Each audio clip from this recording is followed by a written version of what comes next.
காதல் வரும்போது காவல் எதுக்கு? ஏது நீளும் உடல் வழக்கு. காலை ஒரு சேவல் வந்து கூவரைக்கும்.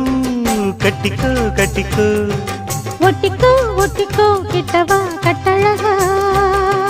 சக்கரை கட்டி சந்தன பெட்டி. இந்த சித்திர குட்டி வந்தது சுத்தி.